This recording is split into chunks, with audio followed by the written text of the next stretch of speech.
بسم اللہ الرحمن الرحیم الحمد للہ رب العالمین والصلاة والسلام علی سید الانبیاء والمرسلین اما بعد فاعوذ باللہ من الشیطان الرجیم بسم اللہ الرحمن الرحیم الحمد للہ رب العالمین صدق اللہ العظیم الصلاۃ والسلام علیک یا سیدی یا رسول اللہ وعلی آلک و اصحابک یا سیدی یا حبیب اللہ۔ عزیزان گرامی، آج اپنے وعدے کے مطابق قرآن پاک کی سب سے پہلی سورت، جس کا نام ام القرآن ام الکتاب سورۃ الفاتحہ، یہ اسماء مبارکہ جس کے ذکر ہوئے تھے، آج اس کا ہم ترجمہ کرنے جا رہے ہیں۔ سب سے پہلے قرآن پاک کی جب ابتدا کی جائے تو سب سے پہلے کیا چیز ضروری ہوتی ہے؟ تو اللہ تعالیٰ کا قرآن ہے، 14واں پارہ ہے، رب سونا ارشاد فرماتا ہے فَإِذَا قَرَأْتَ الْقُرْآنَ فَاسْتَعِذْ بِاللَّهِ مِنَ الشَّيْطَانِ الرَّجِيمِ۔ اب یہاں پہ حکم یہ مل رہا ہے کہ فَاسْتَعِذْ، تم استعاذہ کرو۔ اس کا معنی یہ ہے کہ جب بھی قرآن پڑھا جائے، یہاں میں ایک تھوڑا سا جملہ کہنا چاہتا ہوں کہ آج کل ہمارا ماحول یہ ہے کہ ہم قرآن پاک پڑھ رہے ہوتے ہیں اور کئی لوگوں سے ہماری باتیں چل رہی ہوتی ہیں اور کوئی ہمیں روک ٹوک نہیں ہے۔ وقف کیا، مثال دے دیتا ہوں تاکہ مسئلہ ذہن نشین ہو جائے۔ ہم پڑھ رہے ہوتے ہیں کہ اسمع بہم وابصر، یہاں پہ ہم نے وقف کیا، ساتھ ہی کہہ دیا سنا بھائی کی حال ہے، کہاں سے آئے ہو، کیسے آئے ہو، تو پھر یہ بات ختم کر کے پھر ساتھ ہی ہم نے کہنا یوم یاتوننا لیکن الظالمون اليوم۔ حالانکہ قرآن کہتا ہے کہ جب بھی قرآن شروع کیا جائے، جب بھی قرات شروع کی جائے، اب قرات کا معنی ہے پڑھنا، اس کا مطلب ہے کہ جب بھی تم قرآن پاک کو پڑھنا شروع کرو گے تو تمہیں ضروری ہے کہ تم اعوذ باللہ من الشیطان الرجیم پڑھو، کیونکہ یہ حکم خداوندی ہے۔ یہ اکثر میں میری ماؤں اور بہنوں میں یہ بہت بڑا مسئلہ چلتا ہے کہ وہ ساتھ قرآن پڑھتی ہیں، ساتھ گھر میں بیٹھی بیٹیوں کو آوازیں بھی دیتی ہیں اور ساتھ ہی قرآن پاک پڑھتی رہتی ہیں، کوئی دوبارہ اعوذ باللہ نہیں پڑھا جاتا۔ حالانکہ جب بھی قرآن پاک کی ابتدا کی جائے تو اعوذ باللہ من الشیطان الرجیم کا پڑھنا ضروری ہے، کیونکہ اللہ کا قرآن ہے، 14واں پارہ ہے، اور پھر اس کے بعد پڑھی جاتی ہے بسم اللہ الرحمن الرحیم۔ یہ ہر جگہ بسم اللہ نہیں پڑھی جاتی، یہ صرف بسم اللہ وہاں ہم نے پڑھنی ہے جہاں سورت کی ابتدا ہو رہی ہو، جہاں سورت شروع ہو رہی ہو، اور اگر درمیانے صورت میں ہو تو پھر آپ بسم اللہ پڑھنے کی ضرورت نہیں ہے۔ اور دوسری بات، صرف سوائے سورت توبہ کے کہ اس کے شروع میں بسم اللہ نہیں ہے، لہذا اعوذ باللہ من الشیطان الرجیم براءۃ من اللہ ورسولہ۔ اور بسم اللہ ہر سورت کا جز ہے۔ بعض ائمہ کا یہ موقف ہے کہ اگر کسی نے بسم اللہ الرحمن الرحیم کی تلاوت نہیں کی، جتنی صورتوں کے شروع میں نہیں کی، اتنی آیات اس نے قرآن پاک کی کم پڑھی ہیں۔ وہ کہتے ہیں یہ قرآن پاک کی آیات ہیں اور یہ صورت کا حصہ ہیں، تو لہذا اس کی تلاوت کرنی چاہیے۔ اور نبی علیہ السلام نے فرمایا کہ کل امر ذی بال لم یبدأ بہا بسم اللہ فہو اقطاع، ہر وہ کام جس کے شروع میں بسم اللہ نہ پڑھی جائے وہ ادھورا رہتا ہے۔ تو پھر اللہم زد فزد قرآن پاک تو پھر اعلیٰ سے اعلیٰ بات ہے۔ تو عزیزان گرامی، بسم اللہ الرحمن الرحیم کے بعد اللہ کی تعریف کرنی ہے، اور بسم اللہ شریف میں دو اللہ تعالیٰ کی صفات کا ذکر ہے، ایک ہے رحمان اور ایک ہے رحیم۔ رحمان یہ میرے اللہ کی صفت خاص ہے، عام نہیں ہے بلکہ صفت خاص ہے، کائنات میں کوئی رحمان نہیں ہو سکتا۔ اسی وجہ سے اللہ تعالیٰ نے قرآن پاک کے 27ویں پارے میں فرمایا الرحمن علم القرآن، الرحیم علم القرآن نہیں کہا، فرمایا رحمان جو میری صفت خاص ہے وہ رحمان جس نے قرآن سکھایا، تو لہذا کائنات میں دوسرا رحمان نہیں ہو سکتا۔ رحمان صفت خاص ہے اللہ کی۔ عبد الرحمن تو نام رکھا جاتا ہے لیکن اکیلا رحمان نہیں رکھا جا سکتا۔ اور پھر آگے ہے رحیم۔ رحیم یہ صفت عام ہے۔ رحیم کا معنی مہربانی کرنے والا، جو بھی مہربانی کرے گا اس کو مجازی طور پر، حقیقی طور پر نہیں، مجازی طور پر اس کو رحیم مانا جا سکتا ہے۔ اور قرآن پاک نے مصطفیٰ جان رحمت کو بھی رحیم کہا ہے۔ ان اللہ بالناس لرؤوف الرحیم، یہ تو اللہ کی صفت ہے نا کہ بے شک اللہ لوگوں پر رؤوف الرحیم ہے۔ اور 11ویں پارے میں اللہ فرما رہا ہے بالمؤمنین رؤوف الرحیم، یہاں رحیم مصطفیٰ کریم کی ذات ہے۔ آگے ہے جی الحمدللہ رب العالمین۔ یہ حمد کا معنی ہوتا ہے تعریف کرنا۔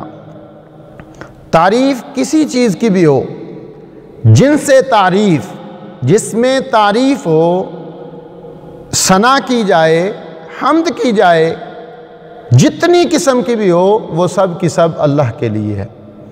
اور وہ اللہ کون سا؟ جو رب العالمین ہے، سارے جہانوں کا پالنے والا ہے۔ اور پھر حقیقی طور پر پالنے والی ذات اللہ کی ہے، لیکن مجازی طور پر والدین کو بھی کہا جاتا ہے کہ وہ پالتے ہیں بچوں کو، بچوں کی پرورش کرتے ہیں، حالانکہ بچوں کی پرورش تو اللہ ہی فرماتا ہے۔ حقیقی طور پر، مجازی طور پر ماں باپ کرتے ہیں۔ اور پھر صفت خاص کا ذکر ہے۔ الرحمن یہ اللہ کی صفت خاص ہے، پھر الرحیم یہ صفت عام ہے۔ آگے ہے مالک یوم الدین۔ یوم کہتے ہیں دن کو، الدین کا مطلب ہے سزا جزا۔ صاحب نیکی کا بدلہ جزا ہوتا ہے، برائی کا بدلہ جزا نہیں ہوتی، سزا ہوتی ہے۔ برائی کی سزا ہوتی ہے، نیکی کی جزا ہوتی ہے۔ قرآن پاک کہتا ہے حل جزاء الاحسان الا الاحسان، نیکی کا بدلہ نیکی سے ملے گا۔ تو دین، سزا جزا کا دن، وہ کون سا دن ہے؟ جب میرے مصطفیٰ کریم کے غلاموں کی عزت کا دن ہوگا، حضور کے نافرمان اور حضور کے ساتھ تنقید کرنے والوں کی رسوائی کا دن ہوگا۔ تو ہمیں تو بڑی خوشی ہے، میرے مصطفیٰ کریم صلی اللہ علیہ وسلم کی ذات وہاں موجود ہوگی۔ بخاری شریف میں حدیث پاک ہے کہ وہ میدان محشر میں صرف مصطفیٰ کریم صلی اللہ علیہ وسلم کی ذات ہوگی۔ سارے نبی کہیں گے اذهبوا الی غیری، اذهبوا الی غیری۔ میرے مصطفیٰ کریم کی باری آئے گی تو اللہ فرمائے گا ارفع راسک، محبوب اپنا سر اٹھاؤ، جیسے تم کہو گے ویسے ہی تمہارا خدا کر دے گا۔ اللہ اکبر کبیرہ۔ تو میرے مصطفیٰ کریم صلی اللہ علیہ وسلم نے، یہ بڑی طوالت والی باتیں ہیں، میزان لگے گا۔ قرآن کہتا ہے والوزن یومئذ الحق، میزان لگے گا، ترکڑی لگے گی، ترازو لگایا جائے گا۔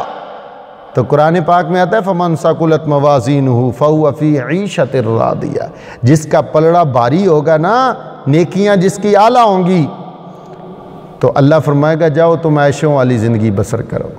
اور جس کا پلڑا ہلکا ہوگا وَأَمَّا مَنْ خَفَّتْ مَوَازِينُهُ فَأُمُّهُ ہاویہ، اس کو جہنم کے گڑھوں میں سے گڑھے میں ڈالا جائے گا۔ تو صاحب مصطفیٰ کریم کے غلاموں کے نیکی کے اعمال چھوٹے چھوٹے بھی ہوں گے تو وہ بڑے ہو جائیں گے انشاءاللہ۔ تو جزا سزا کے دن کا مالک وہی اللہ کی ذات ہے۔ ایاک نعبد و ایاک نستعین، اس پہ ذرا غور و فکر کرنا ہے۔ اس کا معنی یہ بنتا ہے کہ ہم تیری ہی عبادت کرتے ہیں، خاص تیری ہی ہم عبادت کرتے ہیں۔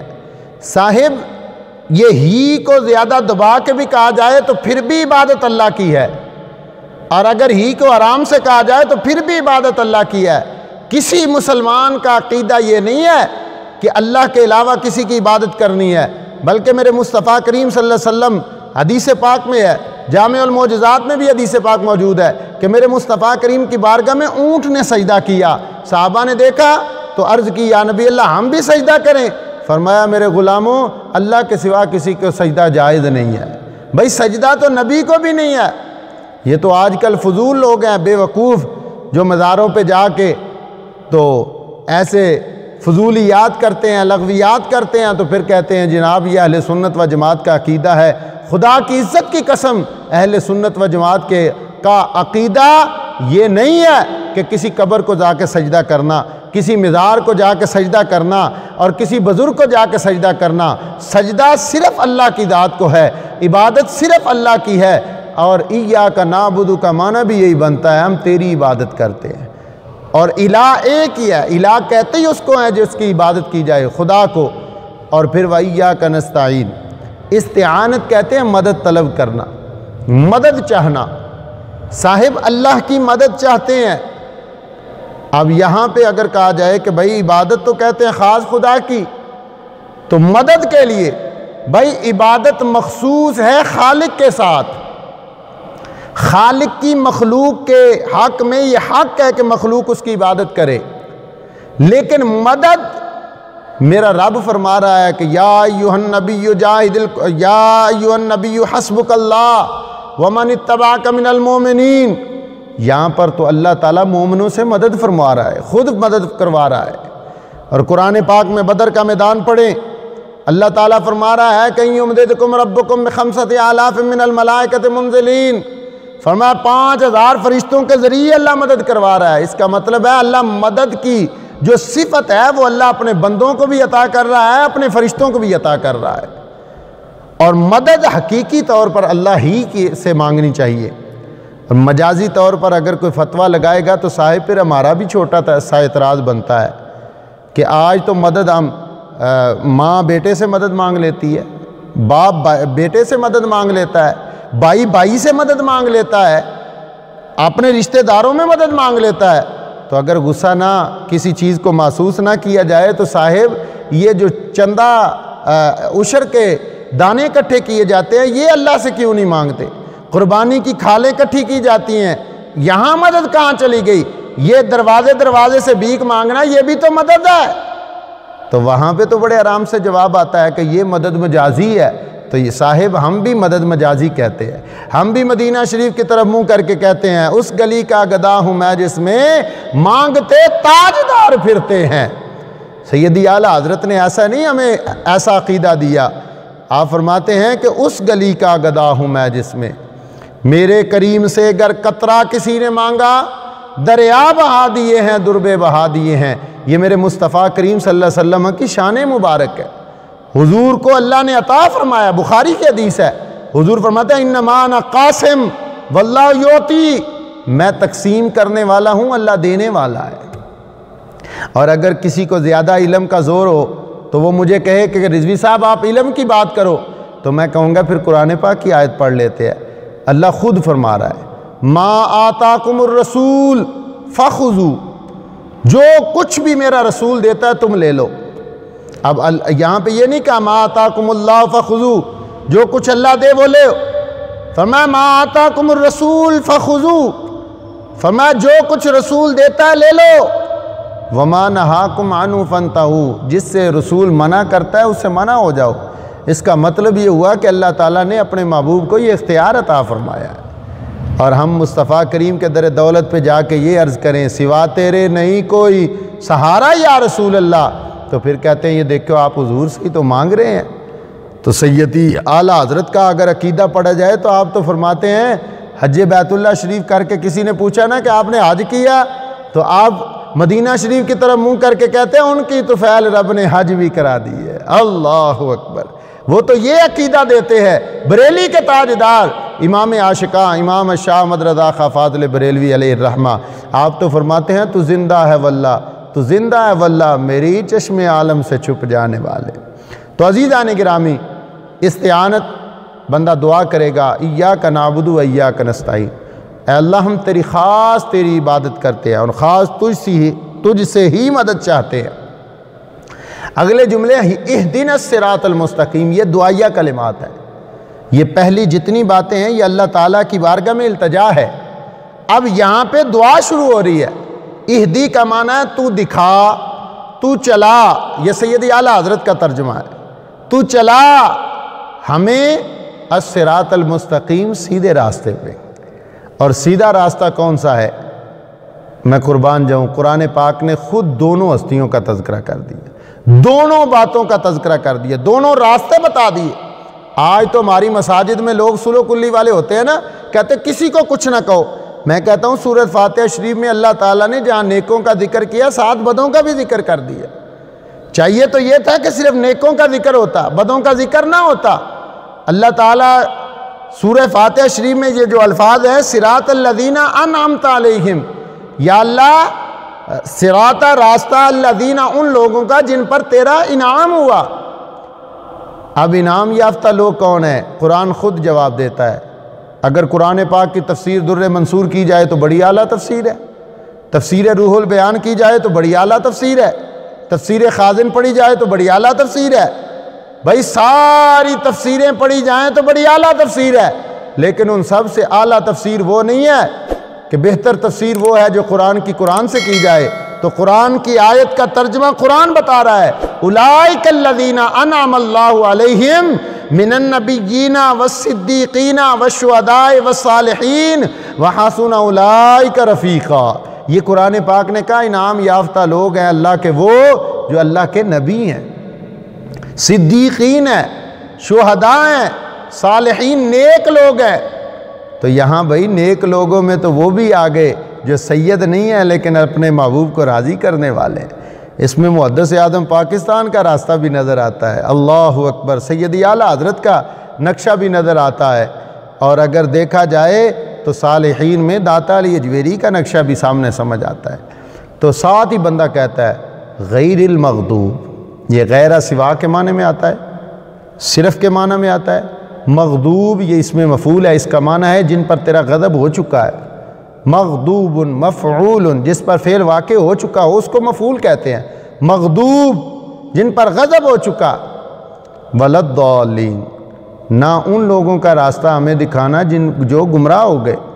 تو یہاں پہ بھی بڑی اہم بات ہے، ضل یضل، کہ ضالین پڑھنا ہے یا ضالین پڑھنا ہے۔ انشاءاللہ آئندہ سبق میں اس کی وضاحت ہوگی۔ اللہ تعالیٰ ہم سب کا حامی و ناصر ہو، وآخر دعوانا الحمدللہ رب العالمین۔